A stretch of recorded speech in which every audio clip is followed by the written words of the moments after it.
La tierra tembló aquella madrugada de marzo de 1956 en el Valle de San Cristóbal, despertando a los vivos y removiendo a los muertos con una violencia que parecía venir del centro mismo del infierno. Las paredes de adobe crujieron como huesos viejos. Las tejas volaron por los aires convertidas en proyectiles letales, y el suelo se abrió en grietas profundas que exhalaban un aliento frío y antiguo, como si la tierra estuviera vomitando secretos que llevaba demasiado tiempo guardando. Para la mayoría de los habitantes del valle, el terremoto fue una catástrofe que destruyó cosechas, derrumbó casas y dejó a familias enteras durmiendo a la intemperie bajo lonas improvisadas. Pero para Carmela Vázquez, viuda de apenas 32 años con 3 hijos aferrados a sus faldas como náufragos a un madero, el temblor fue algo mucho más personal y cruel. Fue el último insulto de un destino que parecía empeñado en arrastrarla hasta el fondo del abismo sin darle ni un segundo de tregua para respirar.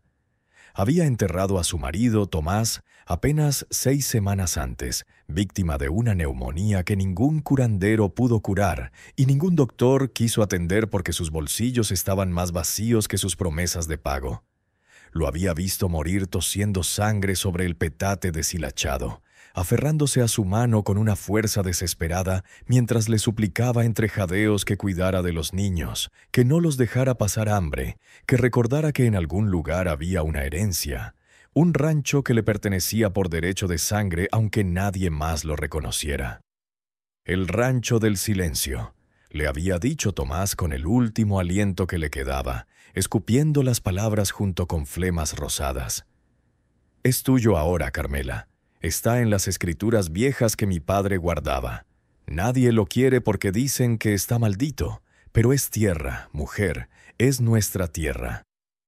Carmela había asentido, prometiendo todo lo que él necesitaba escuchar para morir en paz, pero en el fondo de su corazón sabía que aquellas palabras eran el delirio de un hombre febril aferrándose a fantasías de grandeza que nunca existieron. ¿Qué rancho? ¿Qué herencia? Tomás había sido un peón toda su vida, un jornalero que trabajaba tierras ajenas por un puñado de centavos y una tortilla fría al mediodía. No tenía nada que dejar excepto deudas, ropa remendada y 3 bocas que alimentar. Pero la muerte tiene una forma cruel de convertir las mentiras en verdades a la fuerza.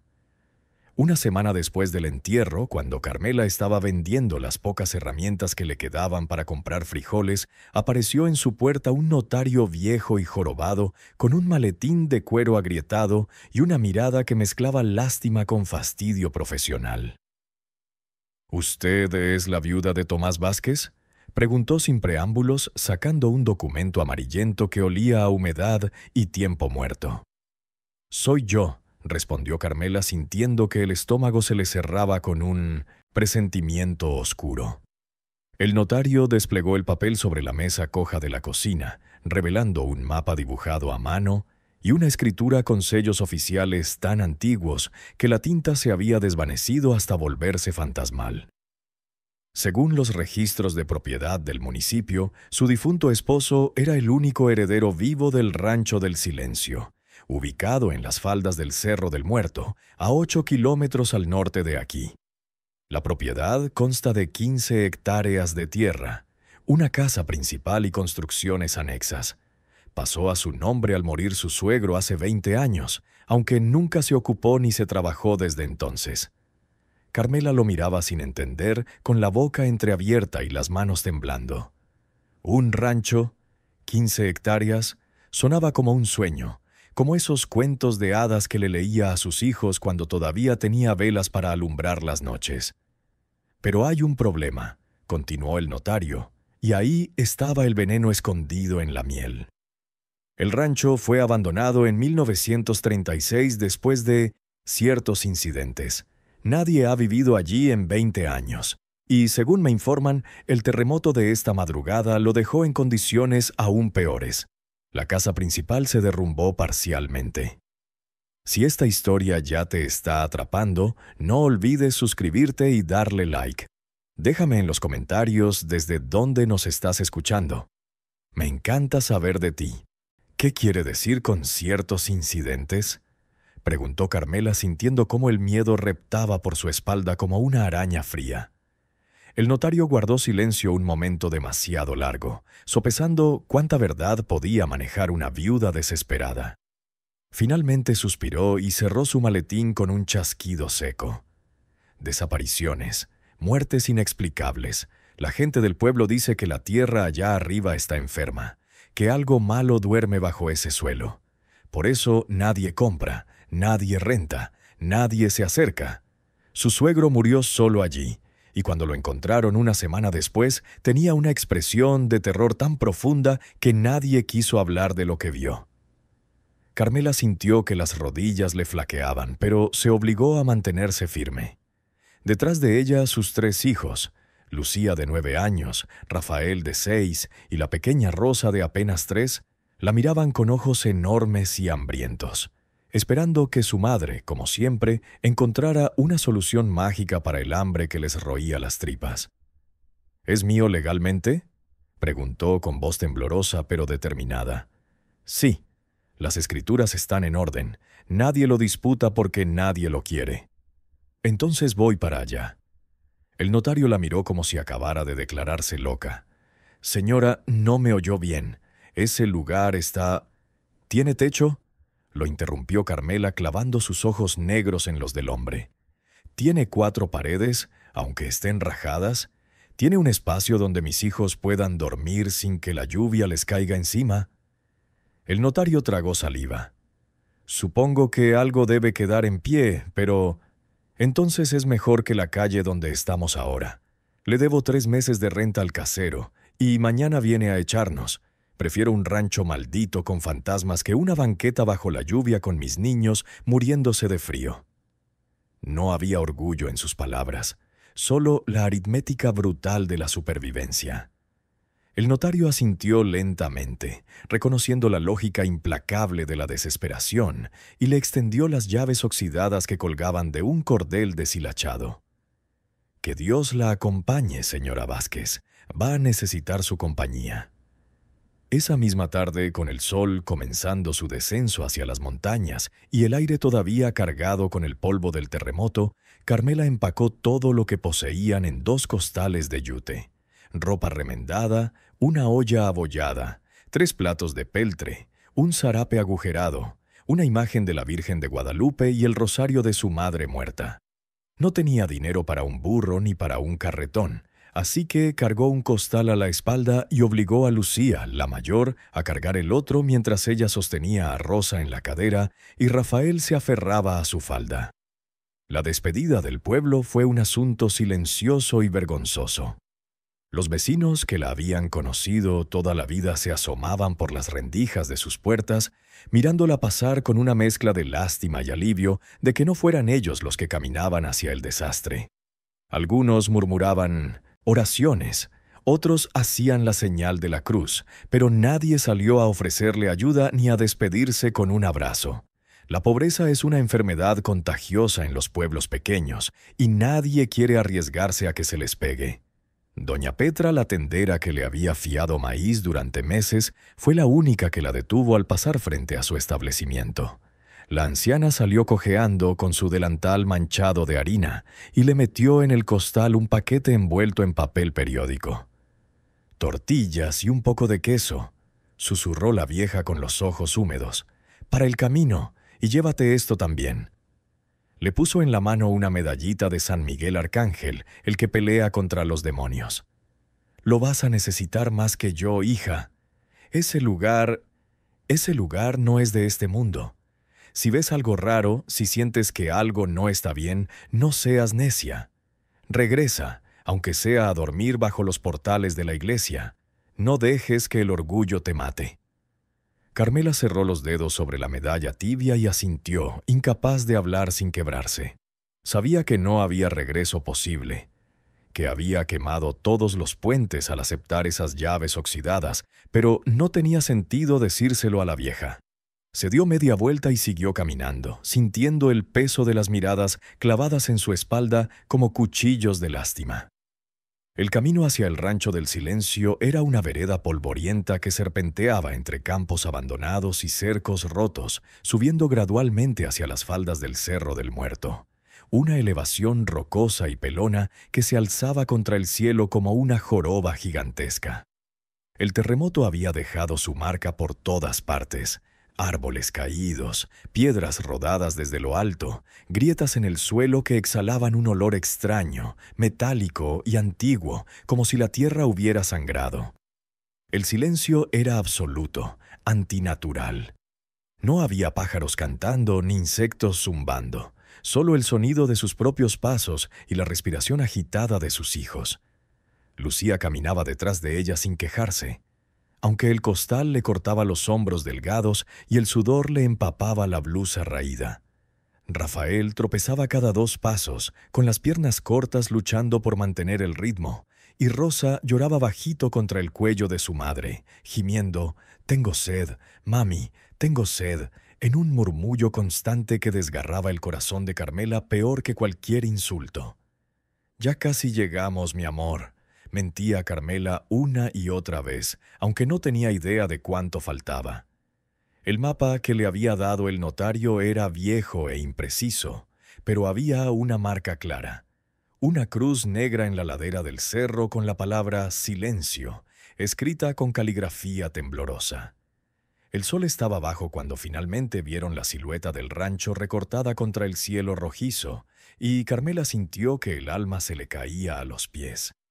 No era la hacienda próspera con la que había soñado durante el camino, ni siquiera una casa modesta pero digna. Era una ruina, un esqueleto de adobe y madera podrida que el terremoto había masticado y escupido. La casa principal se había derrumbado parcialmente, con un ala entera colapsada sobre sí misma como un gigante muerto. Las paredes que aún permanecían en pie estaban agrietadas de arriba abajo, con fracturas tan anchas que se podía ver el cielo a través de ellas. El techo de tejas se había hundido en varios puntos, creando agujeros negros que parecían bocas abiertas gritando en silencio. El portal frontal estaba intacto, sostenido por columnas de piedra que habían resistido el embate, pero la puerta principal colgaba torcida de una sola bisagra, balanceándose levemente con el viento vespertino que bajaba del cerro. Y lo más inquietante de todo, justo en el centro del patio delantero, donde debería haber estado el pozo o un jardín, se abría una grieta enorme, una herida en la tierra de casi 2 metros de ancho que se extendía desde la puerta de la casa hasta perderse en la oscuridad de lo que parecía ser un corral abandonado. La grieta era profunda, tan profunda que la luz del atardecer no alcanzaba a iluminar el fondo, y de sus entrañas subía un aire frío que no tenía nada que ver con la temperatura del valle. Era un frío húmedo, pegajoso, cargado con un olor que Carmela no podía identificar, pero que le erizaba cada vello del cuerpo. «Mami, me da miedo», susurró Lucía, dejando caer el costal al suelo y aferrándose a la falda de su madre con ambas manos. «Vámonos, por favor, vámonos». Carmela quería decir que sí, quería dar media vuelta y correr de regreso al pueblo aunque tuvieran que dormir bajo un puente. Pero entonces sintió el peso de Rosa en sus brazos, vio las piernas flacas y temblorosas de Rafael, recordó los 3 meses de renta sin pagar y la cara del casero prometiendo llamar a la policía si no desalojaba. No había a dónde ir. Esta ruina maldita era todo lo que tenían. «No pasa nada, mi vida», mintió con voz firme, tragándose el miedo como si fuera una piedra. «Es solo una casa vieja que necesita cariño. Vamos a limpiarla, vamos a tapar los agujeros y va a ser nuestro hogar. Van a ver». Cargó a Rosa con más fuerza, tomó la mano sudorosa de Rafael y caminó hacia la puerta rota con la determinación ciega de una madre que no tiene el lujo de sentir miedo. Lucía la siguió a regañadientes, con los ojos fijos en la grieta como si esperara que algo saliera de ella en cualquier momento. Entraron por el portal, esquivando escombros y vigas caídas, adentrándose en la penumbra de lo que alguna vez había sido la sala principal. El interior olía a moho, polvo antiguo y algo más, algo indefinible que hizo que Carmela contuviera la respiración. Había muebles cubiertos con sábanas grises, estanterías volcadas y en una esquina un espejo enorme con el vidrio rajado en forma de telaraña que reflejaba sus figuras distorsionadas como fantasmas. El piso de tierra apisonada estaba cubierto por una capa gruesa de polvo que no había sido perturbado en décadas, excepto por las huellas recientes de animales pequeños, ratas probablemente, o algo peor. Y corriendo por el centro de la habitación, atravesando el piso como una cicatriz, estaba la continuación de la grieta exterior, más angosta aquí, pero igual de profunda, exhalando ese aire frío y nauseabundo que parecía tener vida propia. Carmela se obligó a no mirar la grieta directamente. Si se permitía pensar demasiado en ella, si dejaba que el miedo se apoderara de su mente, perdería el poco valor que le quedaba. Lucía, busca un cuarto que tenga el techo completo. Rafael, tú ayudas a tu hermana. Vamos a encontrar un lugar donde dormir esta noche, y mañana con la luz del día todo se va a ver mejor. Los niños obedecieron porque obedecerla era lo único que sabían hacer, aunque sus ojitos brillaban de terror en la oscuridad creciente. Carmela los vio desaparecer por un pasillo lateral, sus pasos resonando en el vacío de la casa muerta. Y entonces, solo entonces, se permitió un momento de debilidad.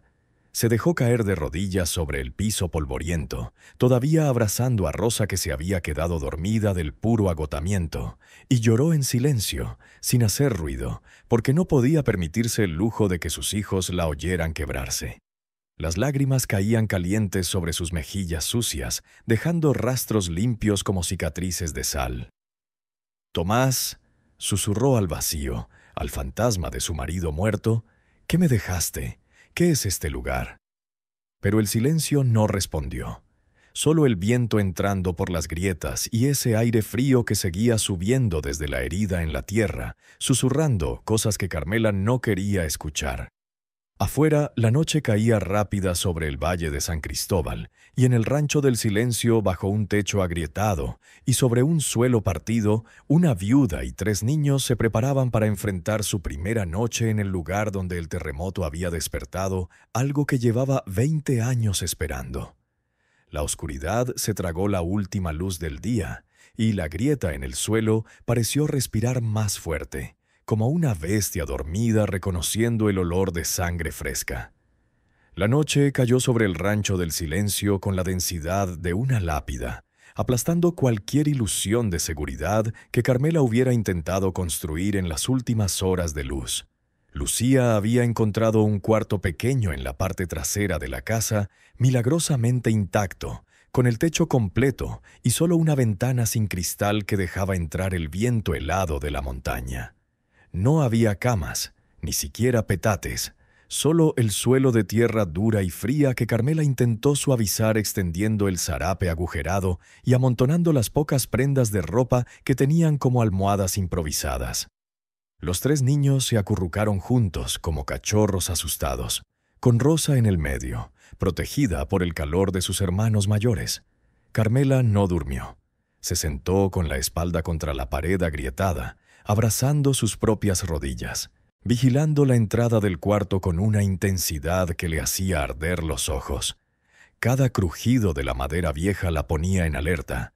Cada susurro del viento entre las grietas sonaba como voces susurrando palabras que casi podía entender, pero que se escabullían antes de formar sentido completo. Y estaba el sonido que venía de la grieta, ese que pretendía ignorar, pero que no podía dejar de escuchar. No era constante, sino intermitente, como una respiración profunda y lenta de algo enorme durmiendo bajo la tierra.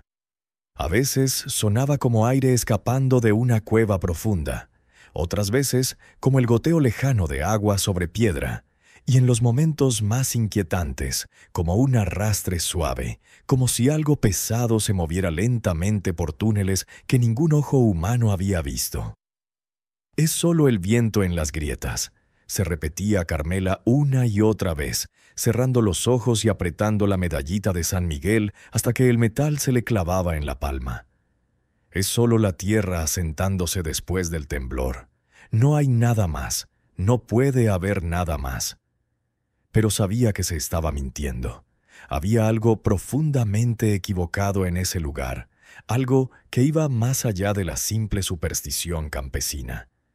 El aire mismo estaba cargado con una pesadez que no venía de la humedad ni del encierro, sino de algo más antiguo y más oscuro, como si la casa entera estuviera construida sobre una herida que nunca había sanado. Cuando finalmente llegó el amanecer, gris y débil, filtrándose por la ventana sin cristal, Carmela se levantó con las articulaciones rígidas y la espalda doliendo como si hubiera dormido sobre piedras. Los niños seguían dormidos, exhaustos por el miedo y la caminata. Así que salió del cuarto en silencio para explorar la casa con la luz del día, esperando que la claridad disolviera los terrores nocturnos como suele hacer con las pesadillas.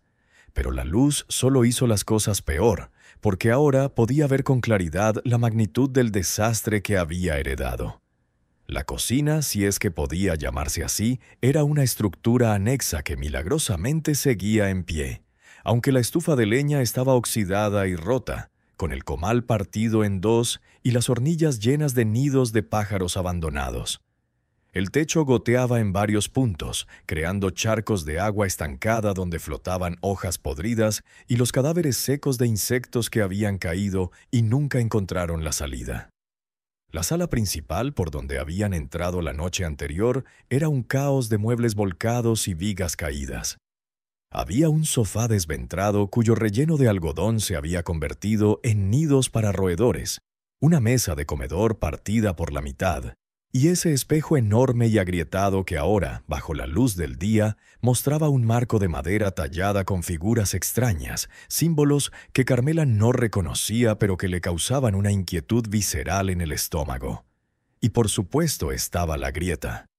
A la luz del día era aún más impresionante y aterradora. Atravesaba toda la casa desde el patio delantero hasta perderse bajo los escombros del ala derrumbada. Una herida perfectamente recta, como si alguien hubiera cortado la tierra con un cuchillo gigantesco.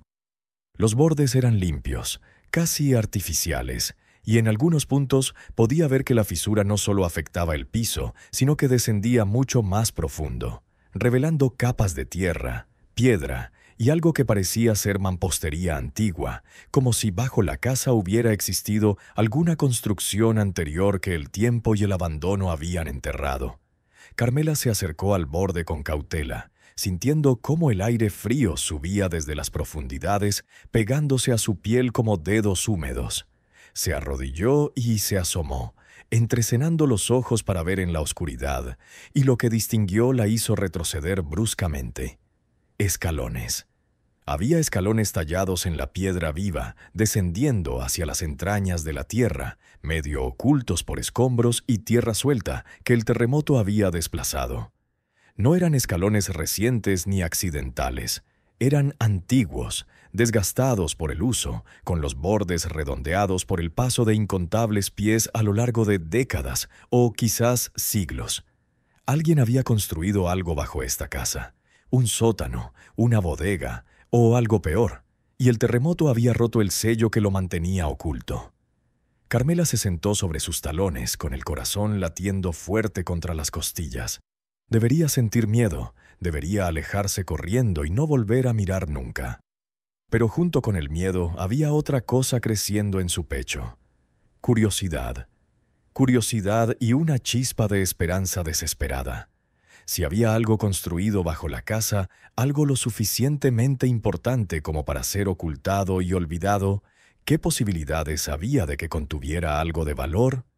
Algo que pudiera vender, cambiar, usar para sacarlos de la miseria aplastante que los tenía agarrados por el cuello. ¿Mami? La voz de Lucía la sacó de sus pensamientos. La niña estaba en la entrada de la sala, despeinada y con los ojos hinchados de sueño, mirando a su madre arrodillada junto a la grieta con expresión preocupada. «Ya despertaste, mi vida», dijo Carmela, levantándose y sacudiéndose la falda con movimientos deliberadamente casuales, como si no hubiera estado contemplando descender a un agujero negro en la tierra. «¿Cómo durmieron?» «Tuvimos frío», respondió Lucía caminando hacia ella, pero manteniendo una distancia prudente de la grieta. Y Rafael soñó con cosas malas, se despertó llorando. Carmela suspiró y abrazó a su hija besándole la coronilla. Ya sé, mi amor, todos estamos asustados, pero vamos a estar bien, te lo prometo. ¿Por qué hay un hoyo tan grande, mami? ¿Por qué la tierra se rompió así? Fue el temblor, hija. La tierra a veces se mueve y se rompe. Así es la naturaleza. Pero la señora Petra dijo que este lugar estaba maldito. Dijo que cosas malas pasaron aquí. Carmela apartó a Lucía suavemente mirándola a los ojos con la expresión más seria que podía componer. Escúchame bien, Lucía. La gente habla muchas tonterías cuando tiene miedo. Este rancho no está maldito. Está abandonado, está viejo, está roto, pero es nuestro. Y vamos a arreglarlo, ¿me entiendes? Lucía asintió, aunque su mirada seguía derivando hacia la grieta con desconfianza. Bien, ahora ve a despertar a tus hermanos. Vamos a desayunar las tortillas que nos dio doña Petra y después vamos a explorar para ver qué podemos salvar de esta casa. Los siguientes días se convirtieron en una rutina de supervivencia básica y trabajo agotador. Carmela y Lucía limpiaban lo que podían, apartaban escombros, tapiaban las ventanas rotas con tablas arrancadas de los muebles destruidos. Rafael, a pesar de su corta edad, ayudaba cargando piedras pequeñas y barriendo con una rama de mezquite que su madre le había dado como escoba improvisada. Rosa, demasiado pequeña para trabajar, pasaba las horas jugando con piedrecitas y cantando canciones sin sentido que había inventado, ajenas a la desesperación que carcomía a su madre. El hambre era constante, un animal con dientes afilados mordiéndoles las tripas. Las tortillas y el queso de doña Petra duraron 2 días. Después de eso, Carmela tuvo que ingeniárselas. Encontró nopales silvestres creciendo cerca de las ruinas del corral y los asó sobre brasas que encendió con ramas secas. Recogió quelites entre las grietas del patio y los sirvió en la única olla que tenían, creando una sopa aguada que sabía a tierra, pero que llenaba el estómago al menos por unas horas. Cada noche, después de acostar a los niños, Carmela volvía a la grieta. No podía evitarlo. Era como un imán tirándola, susurrándole promesas de respuestas y soluciones si tan solo se atreviera a bajar esos escalones antiguos y ver qué escondían las entrañas de la tierra. En la quinta noche, armándose de valor, ató una cuerda gruesa que había encontrado en lo que quedaba del establo a uno de los pilares de piedra que sostenía el portal, y dejó que el otro extremo cayera dentro de la grieta, por si acaso los escalones estaban demasiado dañados. Encendió una vela de sebo que había sacado de la imagen de la Virgen, la única luz que tenían, y después de asegurarse de que los niños estaban profundamente dormidos, comenzó a descender. Los primeros escalones eran traicioneros, cubiertos de tierra suelta y escombros que el terremoto había desplazado, pero a medida que descendía se volvían más sólidos, tallados con precisión en la roca viva. Las paredes a ambos lados no eran naturales, sino construidas con piedras perfectamente encajadas, sin mortero. El tipo de construcción que Carmela había visto solo en las ruinas antiguas que los viejos del pueblo llamaban de los antepasados. El aire se volvía más frío con cada paso, pero también más seco, lo cual era extraño. Esperaba humedad, moho, el olor de la tierra podrida. En cambio, olía a polvo viejo y a algo metálico, como monedas oxidadas o sangre seca. La llama de su vela parpadeaba con corrientes de aire que no debían existir en un espacio cerrado, proyectando sombras danzantes que le jugaban trucos a sus ojos. Varias veces se detuvo con el corazón en la boca, convencida de que había visto una figura moviéndose en la oscuridad más adelante, pero cada vez que levantaba la vela más alto no había nada excepto piedra y sombra. Contó 27 escalones antes de que terminaran, desembocando en un espacio más amplio. Levantó la vela y contuvo el aliento.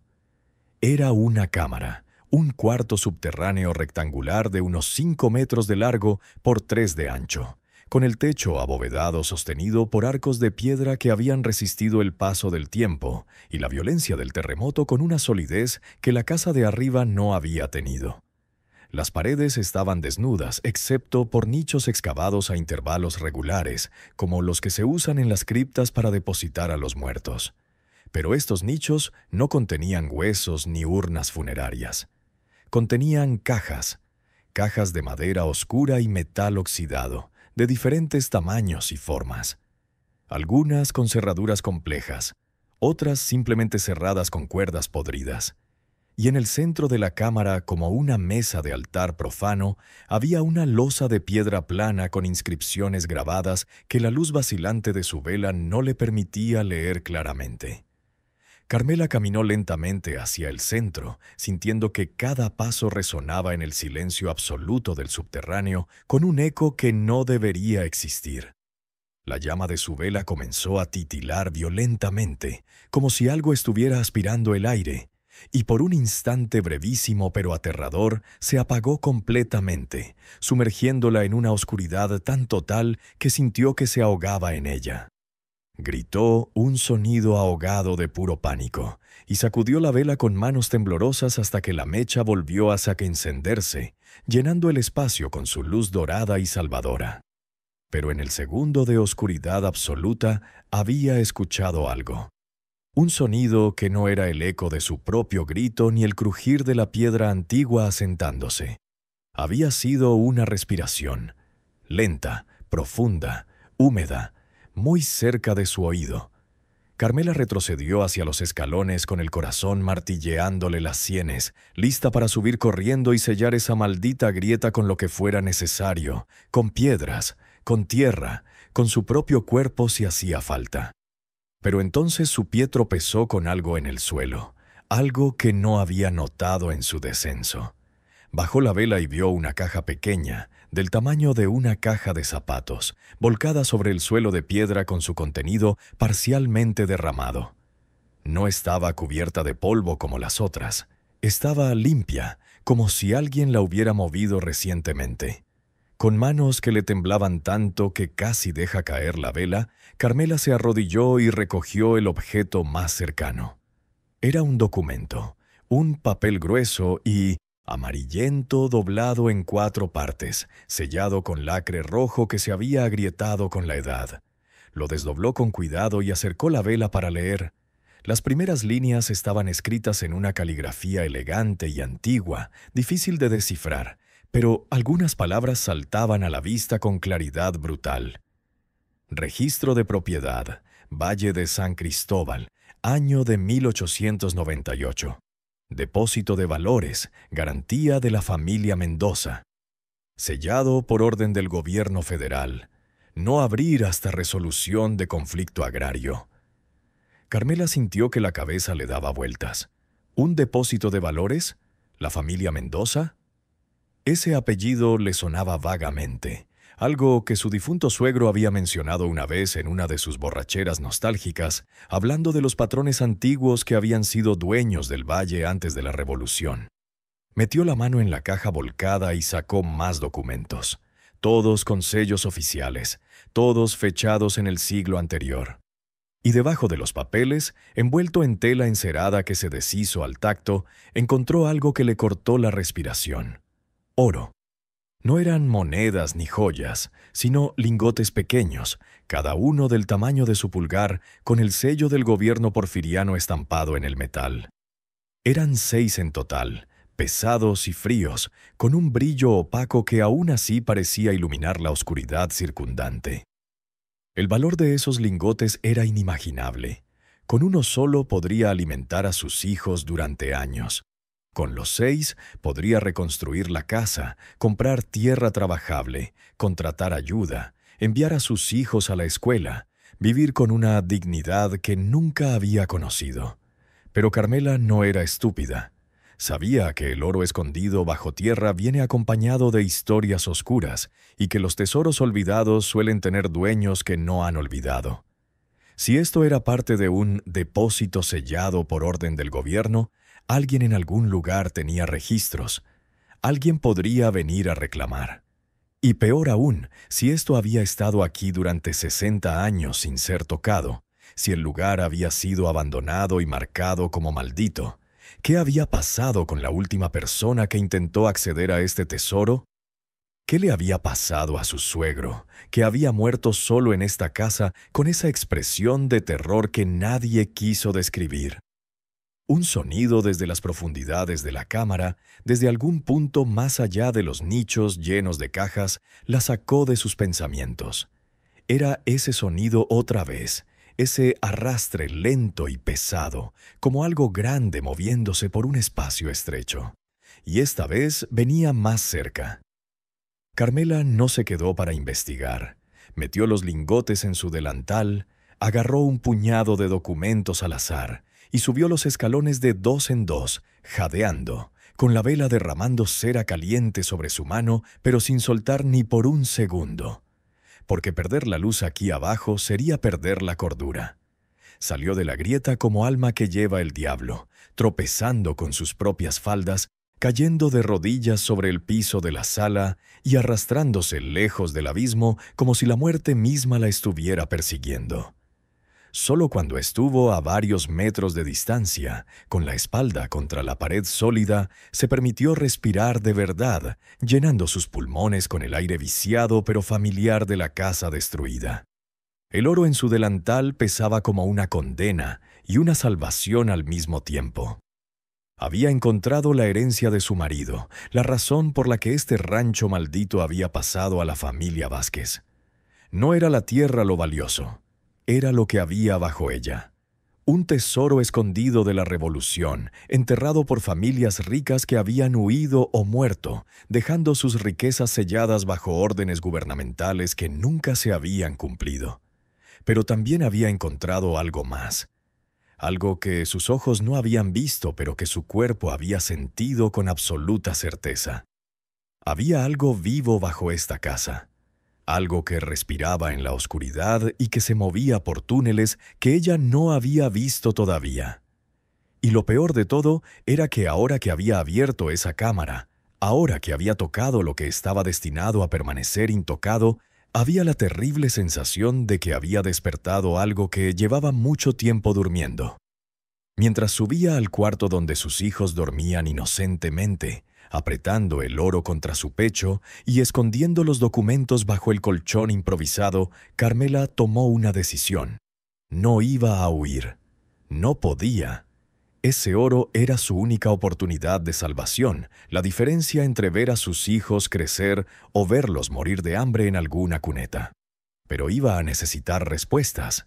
Necesitaba saber qué era este lugar realmente, qué había pasado aquí hace 20 años, y sobre todo, necesitaba saber si lo que había escuchado en la oscuridad era real o solo producto de su imaginación aterrada. Mañana, con la luz del día, bajaría al pueblo. Buscaría a alguien lo suficientemente viejo para recordar, alguien lo suficientemente borracho o desesperado para hablar, y entonces decidiría qué hacer con el tesoro maldito que el terremoto había puesto en sus manos temblorosas. Afuera, el viento comenzó a soplar más fuerte, silbando entre las grietas de la casa, como si la tierra misma estuviera tratando de contarle un secreto que ella todavía no estaba lista para escuchar. Y desde las profundidades del abismo, tan suave que casi podía convencerse de que lo había imaginado, llegó el eco de ese arrastre lento y deliberado, acercándose escalón por escalón hacia la superficie.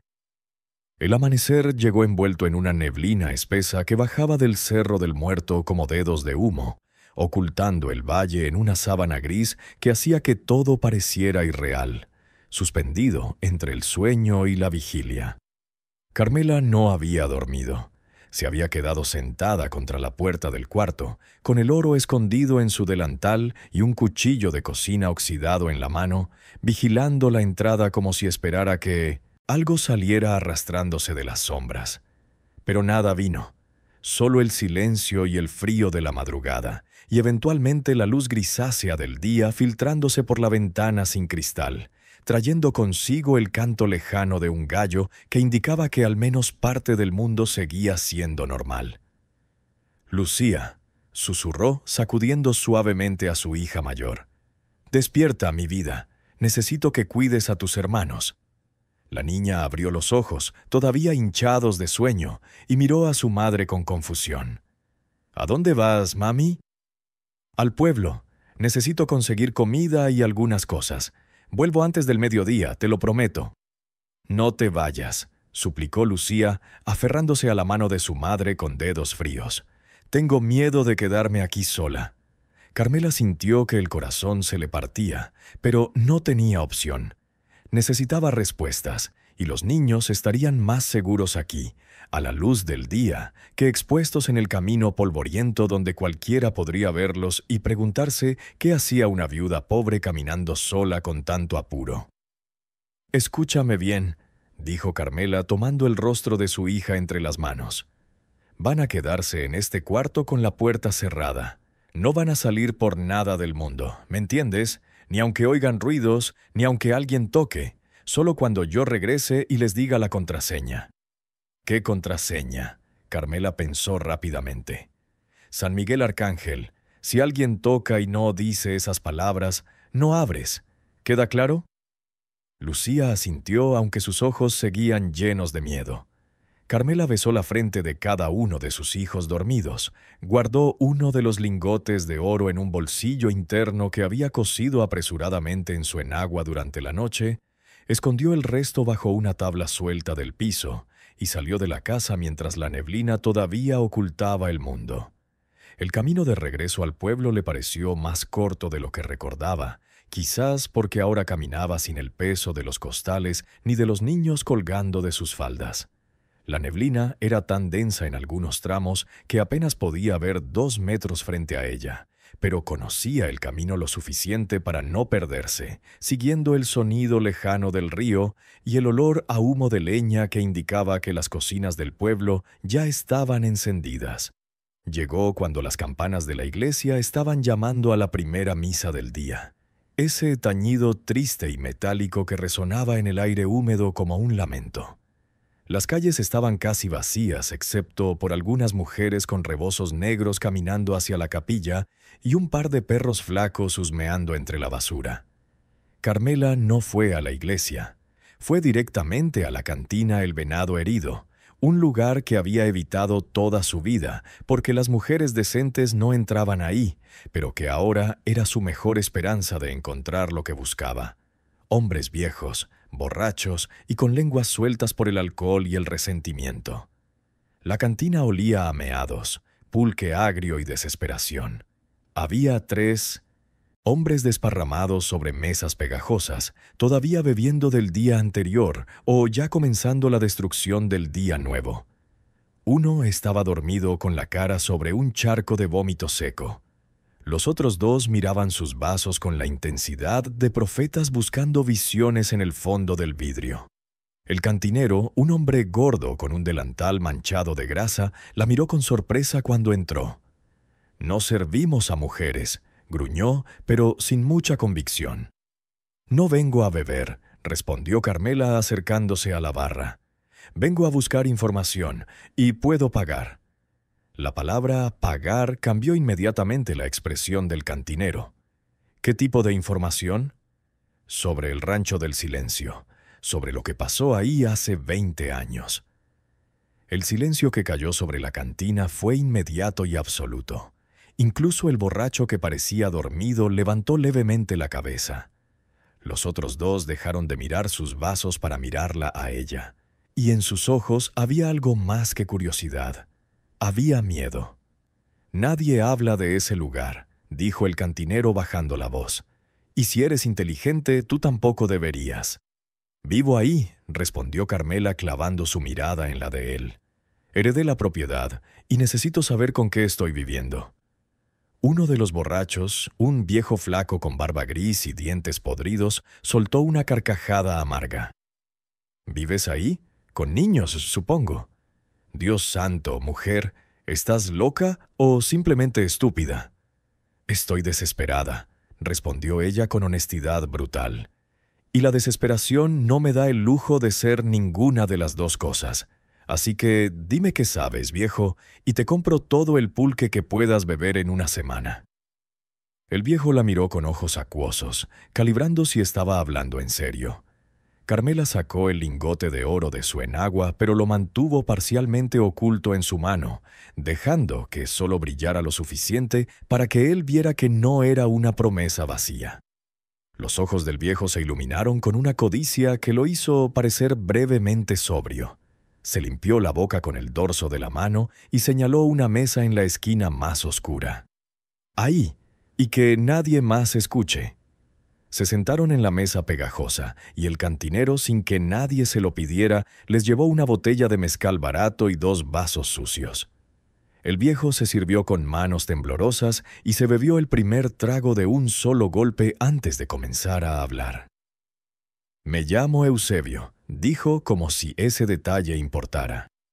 «Trabajé en el Rancho del Silencio cuando era joven, antes de que todo se fuera al carajo. Era un buen lugar entonces, hace como 60 años. La familia Mendoza lo manejaba, gente rica de la capital que tenía tierras por todo el valle». «¿Qué pasó con ellos?», preguntó Carmela inclinándose hacia adelante. Eusebio se sirvió otro trago. «La revolución pasó, eso es lo que pasó. Cuando Zapata y sus hombres comenzaron a quemar haciendas y colgar patrones, los Mendoza supieron que sus días estaban contados. Pero eran listos, o eso pensaban. No huyeron como los otros ricos. En lugar de eso, escondieron todo lo que tenían de valor». «¿Bajo la casa?». El viejo la miró con sorpresa. «¿Ya lo encontraste? Dios misericordioso, mujer, entonces ya estás condenada». «¿Por qué? ¿Qué hay ahí abajo?». Eusebio se inclinó tanto que Carmela pudo oler su aliento fétido. «Los Mendoza no solo escondieron oro y documentos, escondieron algo más, algo que encontraron cuando estaban cavando los túneles para sus bóvedas. Algo que ya estaba ahí, enterrado mucho antes de que ellos llegaran». «¿Qué cosa? Habla claro, viejo». «No sé qué era exactamente. Los patrones no nos dejaban bajar al nivel más profundo. Pero yo lo escuché. Todos lo escuchamos. Un sonido como de algo respirando, algo grande, moviéndose por túneles que no aparecían en ningún mapa. Y cuando traían cosas para guardar en las bóvedas, a veces los hombres bajaban y no volvían a subir igual. Salían pálidos, temblando, negándose a hablar de lo que habían visto. Si esta historia te tiene al borde del asiento, asegúrate de suscribirte y activar las notificaciones para no perderte ninguna historia como esta. Tu apoyo significa todo para mí». Carmela sintió un escalofrío recorrerle la espalda. «¿Y después qué pasó?». «Los revolucionarios llegaron en 1916. Los Mendoza huyeron a la capital, pero antes sellaron las bóvedas con órdenes del gobierno, o eso dijeron. Supuestamente, cuando la guerra terminara, volverían a reclamar sus cosas. Pero nunca volvieron. El rancho quedó abandonado durante años hasta que lo vendieron por nada a un tal Vázquez».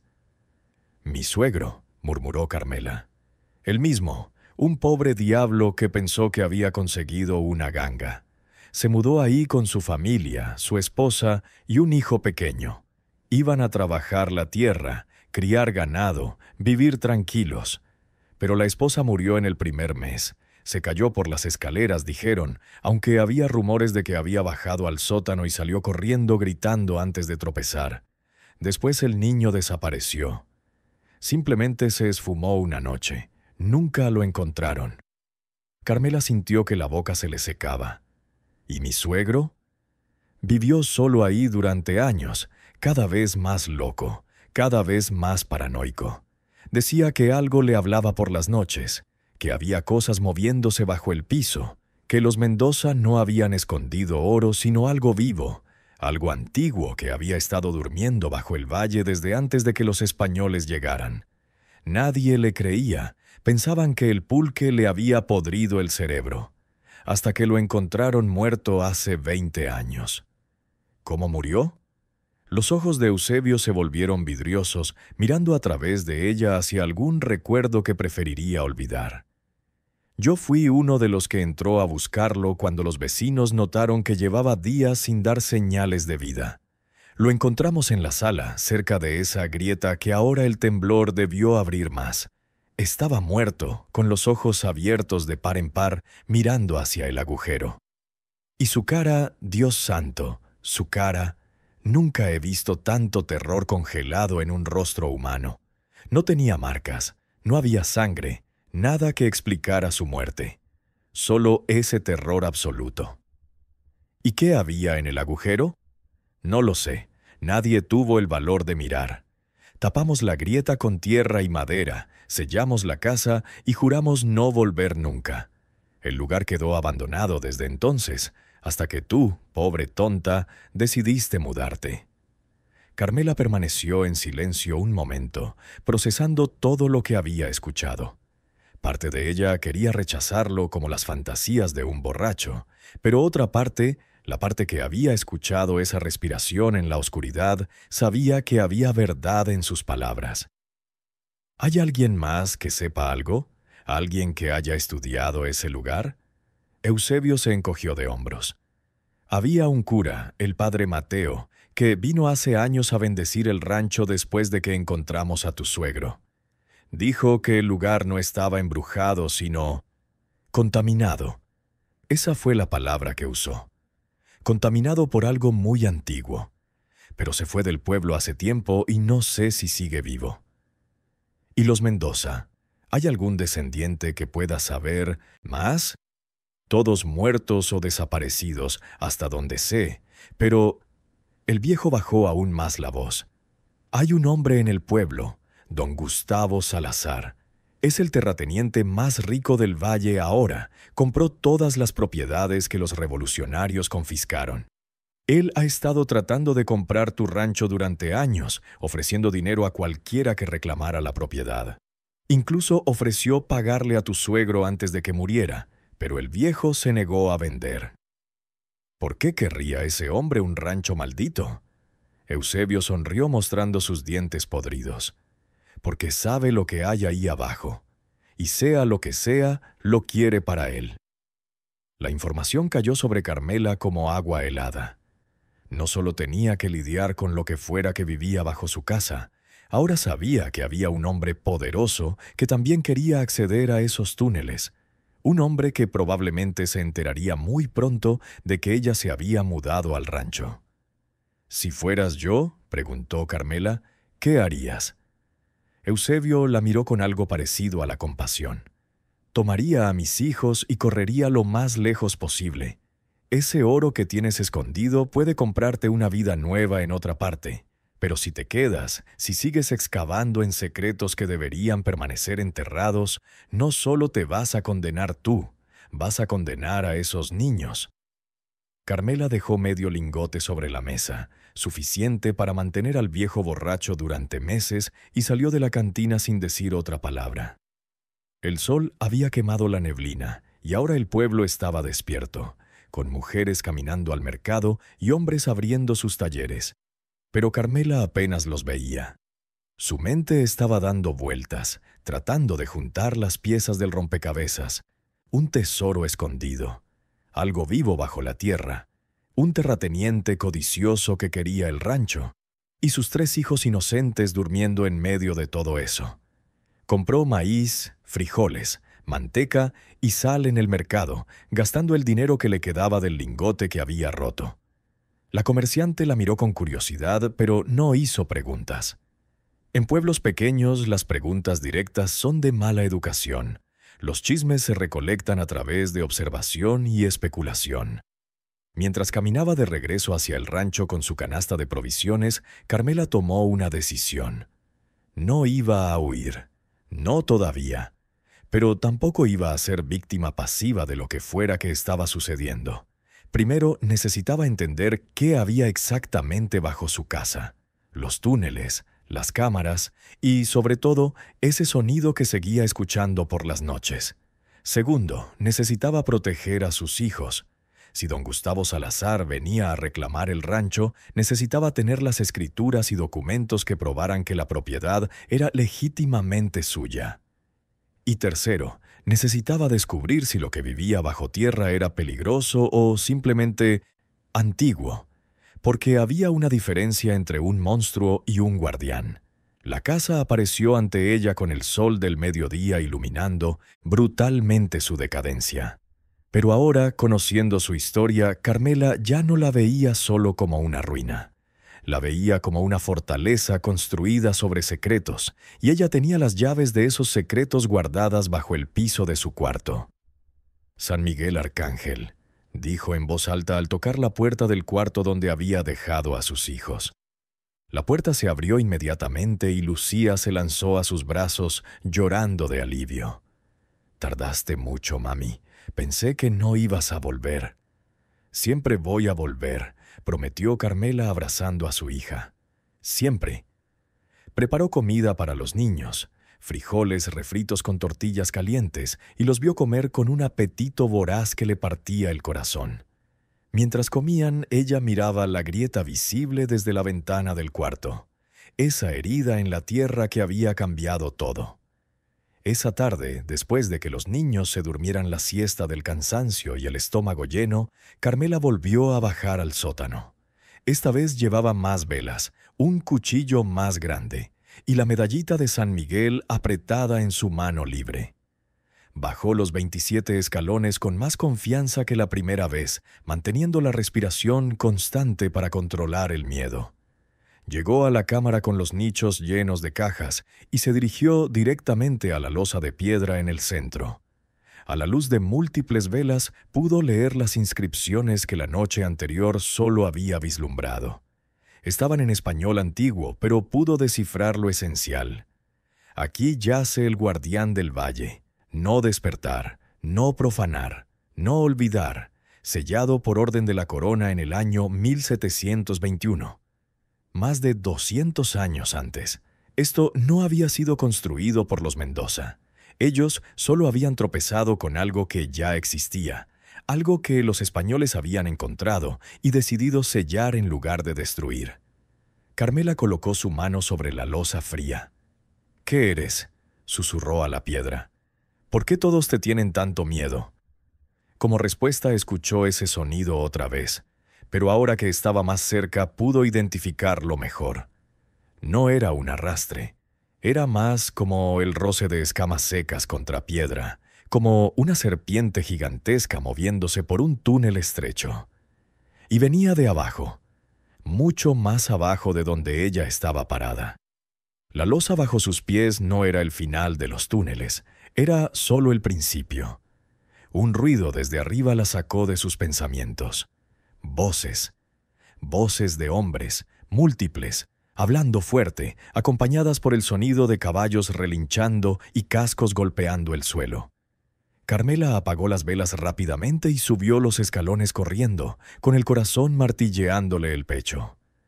Al llegar a la sala se asomó con cuidado por una ventana rota y sintió que el estómago se le caía a los pies.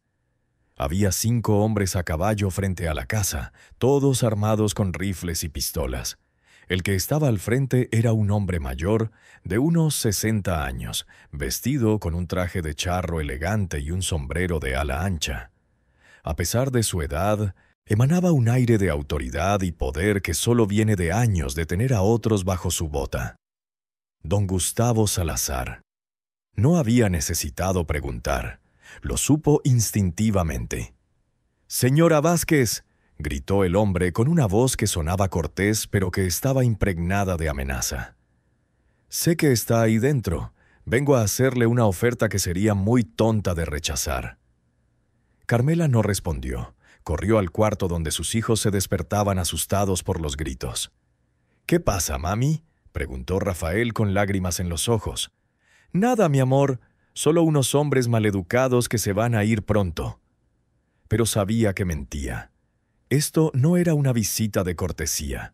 Era el comienzo de la guerra por el tesoro bajo tierra. Y ella, una viuda sin recursos ni armas, estaba sola en medio del campo de batalla con 3 niños que proteger. La voz de don Gustavo llegó otra vez, más fuerte, más impaciente. «Tengo los papeles de compra, señora. Le ofrezco 5 veces lo que vale esta tierra, suficiente para que usted y sus hijos vivan cómodamente en cualquier otro lugar. Pero si rechaza mi generosidad…». No terminó la frase. No necesitaba hacerlo. La amenaza flotaba en el aire como el olor a pólvora antes del disparo. Carmela miró a sus hijos. Luego miró el piso donde escondía el oro. Y finalmente miró hacia la grieta que atravesaba toda la casa.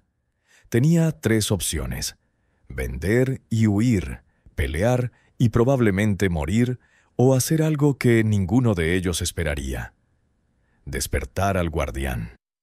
Carmela apretó la medallita de San Miguel hasta que el metal se le clavó en la palma, respirando profundo para calmar el terror que amenazaba con paralizarla. Afuera, don Gustavo seguía gritando amenazas apenas disimuladas como ofertas generosas, pero ella ya no lo escuchaba. Estaba escuchando otra cosa.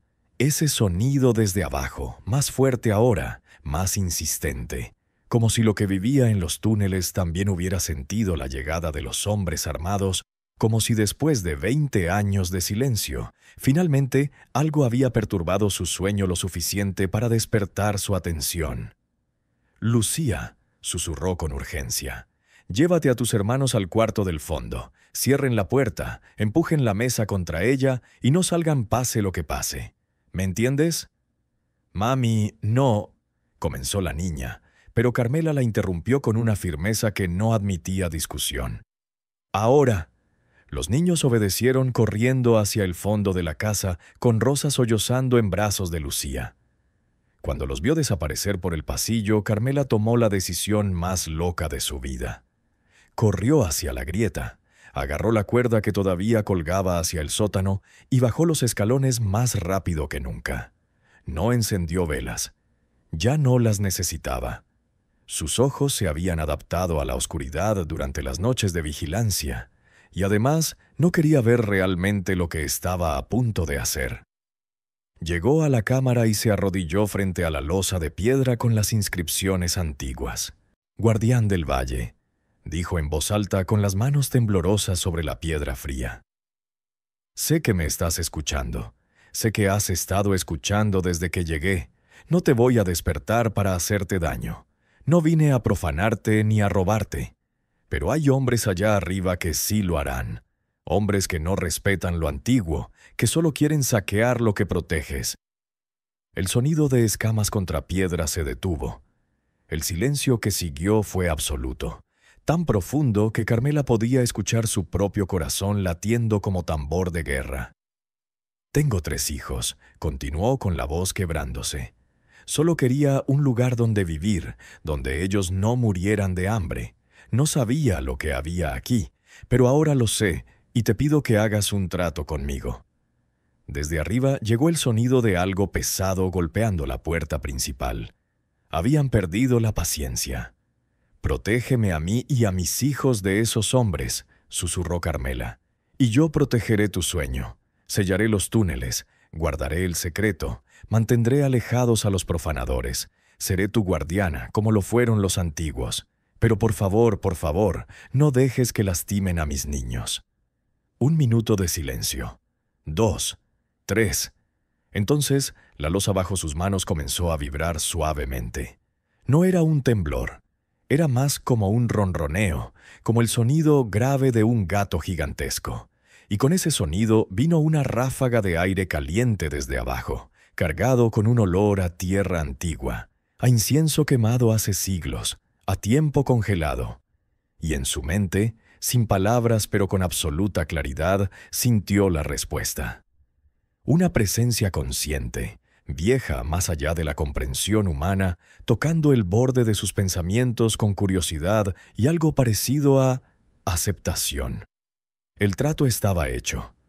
Carmela subió corriendo los escalones justo cuando la puerta principal se astillaba bajo los golpes de las armas. Don Gustavo y sus hombres entraron en tropel, con rifles apuntando en todas direcciones. «Señora Vázquez», dijo el terrateniente con una sonrisa que no alcanzaba sus ojos, «lamento tener que entrar de forma tan descortés, pero su silencio me obligó a...». Se detuvo. Todos se detuvieron. La grieta estaba brillando. No con luz, sino con una oscuridad que parecía más densa que la ausencia de luz. Una negrura que se derramaba desde las profundidades como tinta espesa, subiendo por los bordes, expandiéndose por el piso de la sala. Y de esa oscuridad emergió el sonido. Ya no era un arrastre ni un roce. Era un rugido bajo, subsónico, que hacía vibrar los huesos y los dientes, que golpeaba el pecho como un martillo invisible. Los hombres retrocedieron con los rostros pálidos. Uno de ellos dejó caer su rifle, con las manos temblándole incontrolablemente. Otro cayó de rodillas, murmurando oraciones incoherentes. Don Gustavo, con más valor o más estupidez que sus hombres, sacó su pistola y apuntó hacia la grieta. ¿Qué brujería es esta? Pero antes de que pudiera disparar, algo se movió en Minasinche. La oscuridad no salió completamente, no se reveló por completo. Solo una sugerencia de forma, una sombra dentro de la sombra que sugería escamas, garras, una cabeza triangular del tamaño de un caballo, y ojos, docenas de ojos brillando con luz verdosa, antiguos e inmortales, fijos en los intrusos. Los hombres quebraron. Salieron corriendo de la casa como niños aterrados, tropezando con sus propias botas, dejando caer armas y sombreros. Don Gustavo intentó mantener su compostura, pero Carmela vio el terror absoluto en sus ojos cuando retrocedió lentamente hacia la puerta. «Esta tierra está maldita», farfulló con toda su arrogancia desvanecida. «Quédesela, que se pudran aquí juntas». Y se fue, galopando con sus hombres hacia el valle sin mirar atrás. El silencio regresó gradualmente. La oscuridad se retiró hacia las profundidades, deslizándose de vuelta por la grieta como agua oscura. Los ojos se apagaron uno por uno, hasta que solo quedó la oscuridad normal del sótano. Carmela se dejó caer contra la pared, jadeando, con lágrimas de alivio corriendo por sus mejillas. Estaban vivos. Sus hijos estaban vivos. «¿Mami?» La voz de Lucía, pequeña y asustada, llegó desde el pasillo. «Ya pueden salir, mi amor, ya se fueron». Los tres niños corrieron a sus brazos y ella los abrazó con fuerza, besando sus cabezas, murmurando promesas que esta vez sabía que podría cumplir. Esa noche, Carmela bajó una última vez al sótano. Colocó las cajas de oro de vuelta en sus nichos, cerró las que había abierto y limpió cualquier evidencia de su exploración. Puso su mano sobre la losa fría y susurró: «Gracias». El ronroneo suave fue su única respuesta, pero fue suficiente. Durante los años siguientes, Carmela reconstruyó la casa piedra por piedra, trabajando la tierra, criando gallinas, vendiendo los productos en el mercado. Nunca fue rica, nunca fue poderosa, pero sus hijos crecieron fuertes y sanos, alimentados por la tierra que una vez todos temieron. El pueblo aprendió a no hacer preguntas sobre la viuda del Rancho del Silencio. Aprendió que era mejor dejarla en paz, especialmente después de que 2 saqueadores intentaron entrar una noche y fueron encontrados a la mañana siguiente en el camino, sin heridas, pero con el pelo completamente blanco y la mente destrozada, murmurando sobre sombras con demasiados ojos.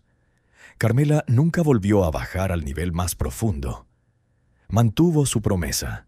Fue la guardiana del guardián. Y bajo tierra, en túneles más antiguos que la memoria escrita, algo dormía en paz, protegido por una viuda que había aprendido que a veces los monstruos no son lo que más debemos temer. A veces son nuestros únicos aliados contra la verdadera maldad, la codicia humana. Gracias por escuchar hasta el final. Si esta historia te conmovió, compártela con alguien que necesite recordar que la esperanza existe incluso en los momentos más oscuros. Suscríbete si aún no lo has hecho y nos vemos en la próxima historia